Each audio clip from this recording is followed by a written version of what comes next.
of the program. Now we're getting a more discussion, very interesting. And just while we went on break, the man whose tenure at the stock exchange under a very critical analysis on the phone to us this morning, Emmanuel Ikhazoboh. Good morning. Thank you very much for coming through on the phone.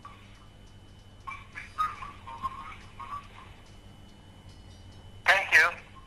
Yeah, Mr. Ikhazoboh, I'm sure you're watching the program, and you sent in a text message earlier on. Very quickly, you said you did not take the 11th month bonus part of the discussion, neither did you take any luxury car from the stock exchange. Could you please bring us up to speed, and what's the fact of this matter?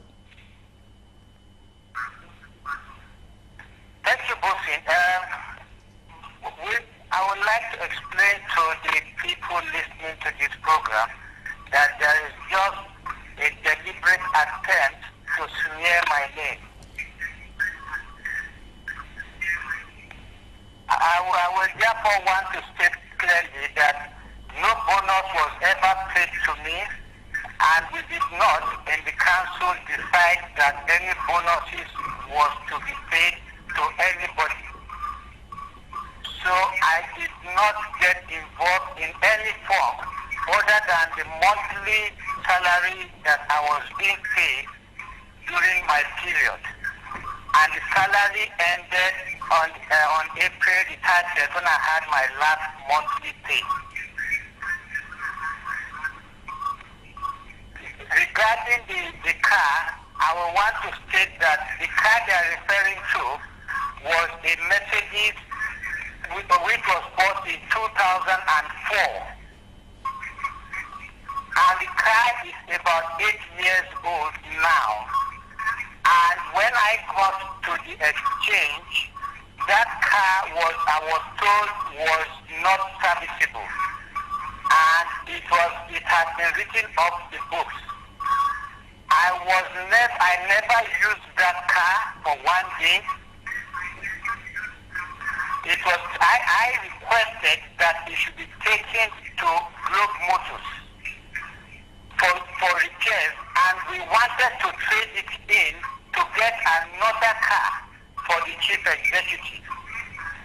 But we are told that they will not accept a trade-in. We then got it repaired. It was repaired, resprayed, and it is still in the stock exchange till this day. I never took the car. I have enough cars which I bought as the chief executive of Deloitte. I have enough cars in my house, and I'm sure, Bosin, you have been to my house, you know that I have enough cars for myself.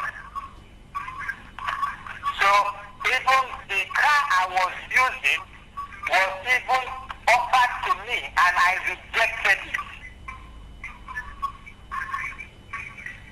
So even in the books, the two cars that they are offered to me, they are at zero level. The net book value, they are zero. And I brought in a new policy to the exchange that even where a car is zero, you must carry out a valuation, and whoever wants to buy the car must bid for it. You can ask all the members of staff of the exchange. Before I came in, cars were given away free of charge by the former management. Drivers were given cars on free of charge. Staff were taking away cars, and the former management took away 18 cars. Now, we have one very important question for you, part of the discussion we haven't got into, but it was good that you called in on the program, and it's quite interesting that you are providing more details of some of the things that happened while you were the head of the stock exchange. There were issues relating to a court order regarding the trade alert, which the funds that investors pay had been withheld.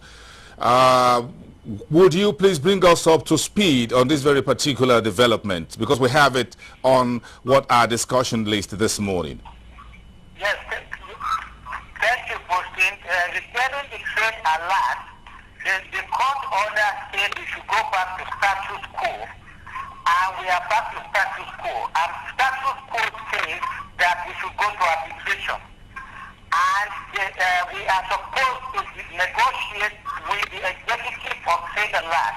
The agreement specifically says that if within 90 days we are unable to agree on how to resolve the issue, then we shall go to arbitration. The 90 days is not yet over. So it is only here the agreement cannot be reached between both entities that we will now go to arbitration. And the findings of the arbitration or the final decision of the arbitration will now be binding on both parties. Within the period of 90 days of going to arbitration, investors pay for these services or this service, and there are information that the stock exchange under your administration had at various points withheld the percentage that is due to the service provider. Would that be in the violation of the court order? I will suggest that you ask Trade and Land Management if they have not received all their payments to date, because payments have already made to them up to the point at which I left the exchange. Have you left the stock exchange? I have left the stock exchange management. I'm only in the council, and council only meets. The last time we met was on the 12th of May, and the next meeting will be in July. During that period, I'm not part of management. The chief executive runs the management. You are now the chairman of the CSCS. Well, I am the chairman of the CSCS by virtue of the fact that I was the chairman before I handed over, and we are carrying out recruitment and the forensic work is going on, and with agreement with the council president and the chief executive, to remain to the next AGM when the new chief executive will take over that seat. Was there a board meeting approving your appointment as the chairman of the CSCS, or you just took that position by virtue of the fact that you just left as the stock exchange interim administrator? There was a board meeting in which the members of the board unanimously elected me as the chairman, and I have copies of those minutes. There was a resolution appointing me.